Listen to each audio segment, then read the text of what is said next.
Welcome back to Bazooka Kickboxing and MMA.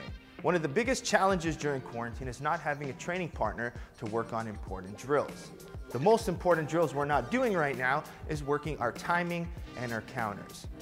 So today's workout, I'm going to give you 5 different rounds that you can work your punch counters. And what we're going to use is a pool noodle to simulate punches.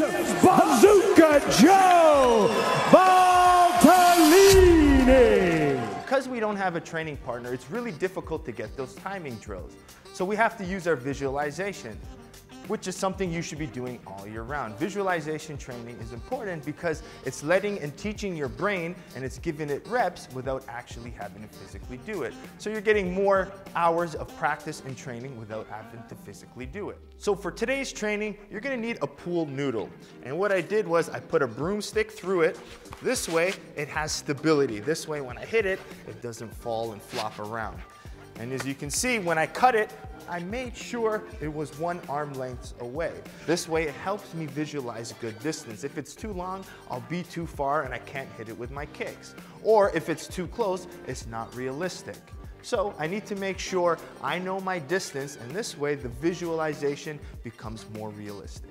Before we get into these 5 rounds, there's 2 things I really want you to keep an eye on, and that's the enter and the exit. Too many times we enter with a nice technique and then we freeze, right? We need to create that exit to get in and to exit safely. So make sure when you do these drills, I'm inside, I create an exit, whether it's back, exit on an angle, you have to move out safely.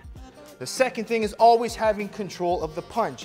Yes, this is a pool noodle, but you have to remember that we need to control and keep an eye on what our opponent's hands are doing at all times. So hand control when doing these drills, very important.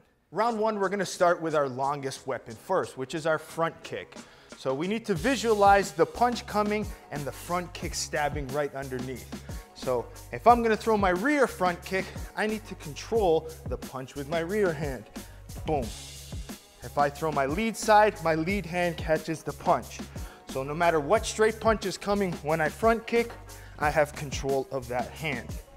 All right, so round 1, mix it up, working on the front kick as well as controlling your opponent's punch. Make sure when you're doing this round, I want to make sure you're landing with the ball of the foot. Pull your toes back and you're stabbing precisely with the ball of the foot. Okay, knee up, extension. Hand blocking the punch. Round 2, we're focusing on the round kick. So we're gonna visualize as the jab comes out, this is where I'm gonna use my rear parry to hit the body kick. All right, same thing. If this is a cross now, I'm gonna use my lead side to attack with my left kick. So left kick, right kick. Always controlling the hand when you're doing so.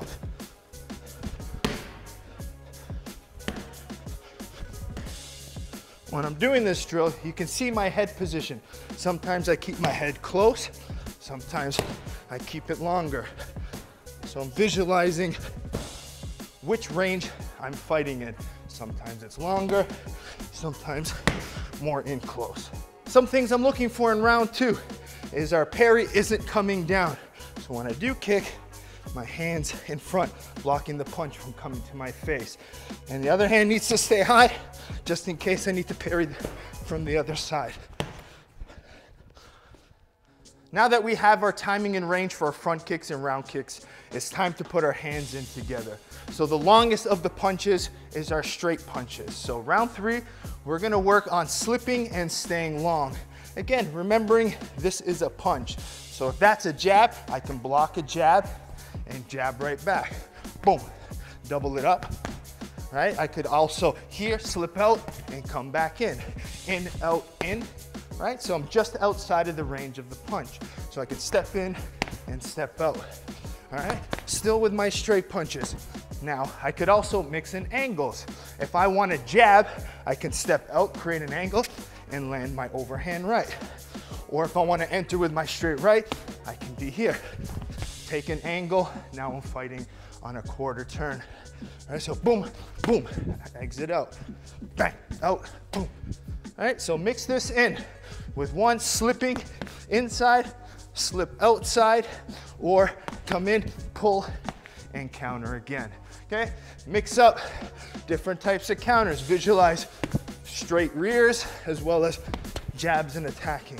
Remember, create your exits. Round 4, it's all about the inside close range, head-to-head fighting. And now we're gonna use our rolling. So now I can attack, come off, roll, and attack again. Okay? Now, I have options here. I can sit head-to-head and attack and stay here, okay? Mix in levels. Or I can add in exits, pull countering, and then mixing in my straight punch to my rolls.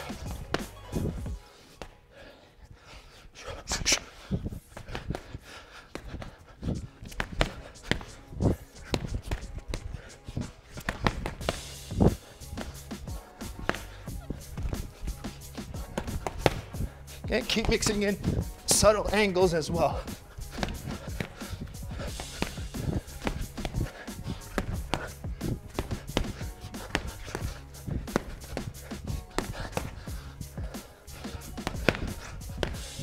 So round 5 is your freestyle round, okay? Make sure you slip, you roll, you mix in your pull counters. You kick, you punch, you put things in combinations. Let things go.